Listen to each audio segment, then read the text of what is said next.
જય શ્રી કૃષ્ણ મિત્રો, તમારી સામે 3 તુલસીની માળા દેખાઈ રહી છે. તમારે ફક્ત એમાંથી એક માળા પસંદ કરવાની છે. દરેક સંદેશ તમને આગળ વધવાની પ્રેરણા આપે છે અને તમારા જીવનને વધુ સારું બનાવવાનો પ્રયાસ કરે છે. જો તમે ઠાકુરજીના આશીર્વાદ પ્રાપ્ત કરવા માંગતા હોય તો તમારે એક માળા પસંદ કરવાની છે. મિત્રો, હું આશા રાખું છું કે તમે તમારા માટે એક માળા પસંદ કરી હશે. જેમણે 3 નંબરની માળા પસંદ કરી છે તેમને ભગવાન કહે છે કે આ માત્ર માળા નથી, તે તારું અને મારું, તે ભક્ત અને કૃષ્ણને જોડવાનું કામ આ તુલસીની માળા કરે છે. આ માળાથી તમે મારા નામનો જપ કરો છો અને પછી હું તમને કાયમ માટે જપું છું. તેથી જ હું તમને જે કરવાનું હોય તે કહું છું. જે પણ તમારે શરૂ કરવું છે તે આજે જ કરો, કારણ કે તમે જે કરો છો તે તમારું ભવિષ્ય નક્કી કરશે. માત્ર ભવિષ્ય વિશે વિચારવાથી જ નહીં, આજે કંઈક કરવાથી જ તમારી આવતીકાલ સુવર્ણ બની જશે.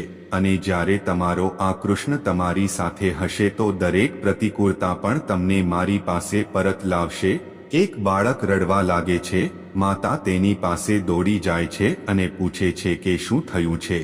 જ્યારે કોઈ વ્યક્તિ ડરી જાય છે અને રડવા લાગે છે, યારે હું તેની તરફ દોડું છું અને દુઃખમાં, સુખમાં, દુઃખમાં, આનંદમાં તમે મારું નામ લો.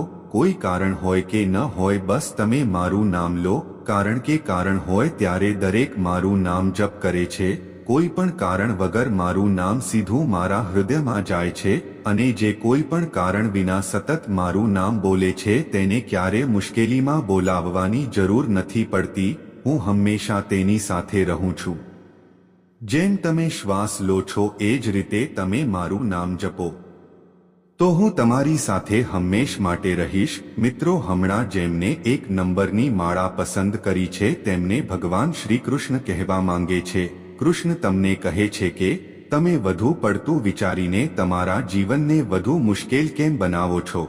તમારા ચિંતા કરવાથી સમય બદલવાનો નથી, પરંતુ હા, તમારા કેટલાક આ કરવાથી તમે ચોક્કસપણે આ ખરાબ સમયને સારા સમયમાં બદલી શકો છો. કારણ કે તમે જે વિચારો છો તેવા જ તમે બનો છો અને બ્રહ્માંડ તમને તે જ પાછું આપે છે જે તમે તેને આપો છો. પછી તે સુખ હોય કે દુઃખ કે સકારાત્મક વિચારો, તમે જે વિચારો છો તે બ્રહ્માંડ સુધી પહોંચે છે અને તમારી પાસે પાછું આવે છે. તેથી જ હું તમને કહું છું, તમારે જે પણ કરવું છે, જે પણ વિચારવું છે તે સકારાત્મક વિચારવાનું શરૂ કરી દો. દરેક વસ્તુ માટે એક સમય હોય છે. તમે ગમે તેટલી કોશિશ કરો, તમે નિયતિને નથી બદલી શકતા, પરંતુ હા, તમે એક કામ કરી શકો છો.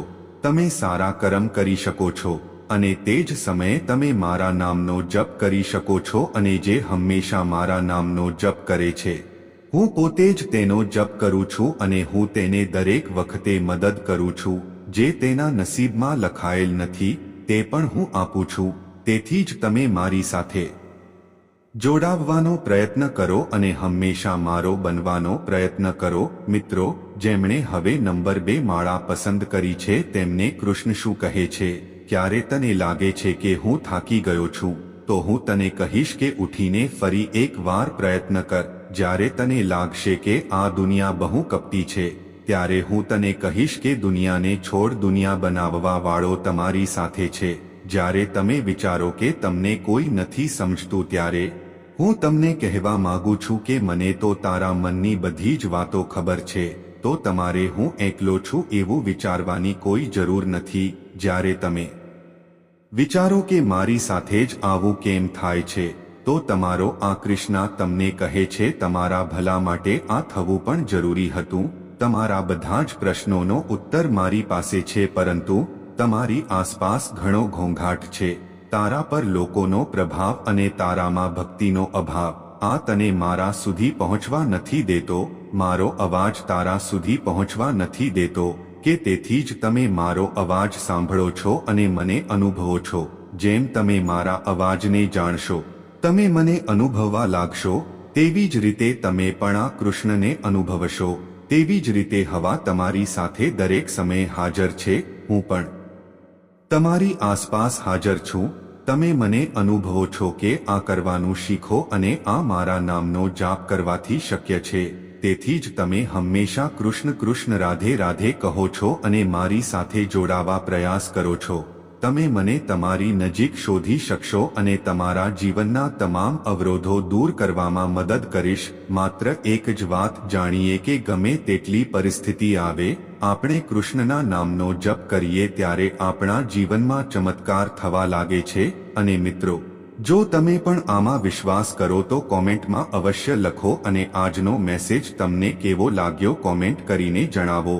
સાથે જ વિડીયોને લાઇક, ચેનલને સબસ્ક્રાઇબ કરીને બેલ નોટિફિકેશન પણ ક્લિક કરજો, કારણ કે આવનારા નવા વિડીયોની માહિતી મેળવનાર તમે પ્રથમ વ્યક્તિ બની શકો. અમે ફરીથી મળીશું, ત્યાં સુધી જય શ્રી કૃષ્ણ. જય શ્રી કૃષ્ણ. સંદેશ સાથે આભાર.